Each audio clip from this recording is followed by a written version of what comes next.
तो hello guys, आज मेरा प्रिपरेशन जाने का डे 41 है और आज जो मैंने अपना टारगेट लिया है वो ग्लास और ग्लास प्रोडक्ट के बारे में मेरे को PYQ लगाना है फिंगरप्रिंट बुक से लेवल 1 और लेवल 2 का।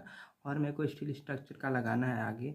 रिवीजन करना है किसका, efficiency of joint, eccentricity, connection और टेंशन मेंबर। तो चलिए हम PYQ लगाते हैं ग्लास और ग्लास प्रोडक्ट का। तो जब मैं ग्लास और ग्लास प्रोडक्ट का PYQ लगाता हूँ कुछ इंपॉर्टेंट आपको क्वेश्चन बताता हूँ। तो मेन है इसमें इंपॉर्टेंट क्वेश्चन कि ग्लास कैसे फॉर्मेशन होता है और कैसे बनता है। तो क्वेश्चन था कि the glass which is use to glazing of wood door और for making ordinary glassware. जो ग्लास है, ग्लासिंग विंडो है, डोर है, वो किससे बनता है? तो आपको पता होना चाहिए कि सोडा लाइम ग्लास से बनता है, ठीक है। और परसेंटेज पूछ रहा था silica in would window glass में, कितना सिलिका का परसेंटेज होता है आपका वुडन ग्लास में, विंडो ग्लास में सॉरी। तो कितना होता है? 70 to 75% होता है।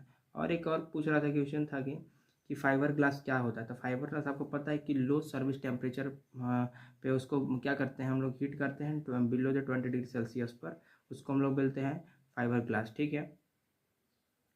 चलिए हम लोग आगे बढ़ते हैं स्टील स्ट्रक्चर की। और स्टील स्ट्रक्चर में था कि इसेंट्रिसिटी क्या होता है। इसेंट्रिसिटी होता है आपका centre of weld connection applied और not in same line, it is a eccentric welded connection. कहने का मतलब कि जो सेंटर ऑफ ग्रेविटी है वो और वेल्डिंग कनेक्शन का जो भी लोड अप्लाई होगा वो सेम लाइन पे नहीं होगा, उसको क्या बोलेंगे? इसेंट्रिक कनेक्शन बोलेंगे।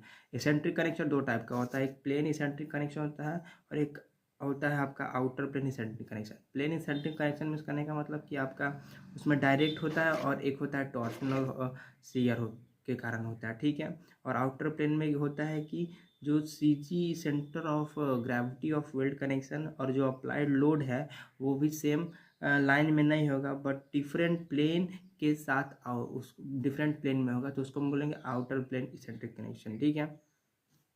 फिर उसी में टेंशन मेंबर क्या है। तो टेंशन मेंबर आपको पता होना चाहिए कि एक टाइप का क्या है टेंशन मेंबर।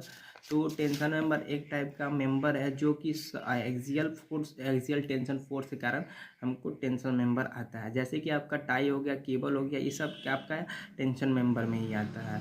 फिर उसी में क्या है, तो shear lag is defined as the non uniform straining of tension member component which is not directly connected with the gusset plate. कहने का मतलब शियर लेग जो है वो डायरेक्टली कनेक्ट नहीं होता है गसेट प्लेट से, और वो नॉन यूनिफॉर्मली स्ट्रेन प्रोवाइड करता है कि इसमें टेंशन मेंबर में, उसको बोलते हैं शियर लेग, ठीक है। शियर लेग भी पढ़ ली। शियर लेग के बाद लग एंगल होता है। लग एंगल एक टाइप का small piece of angle section है जो कि आपको कनेक्ट करता है आउटर लेग को किसके साथ, घसेट प्लेट के साथ इनडायरेक्टली कनेक्ट करता है।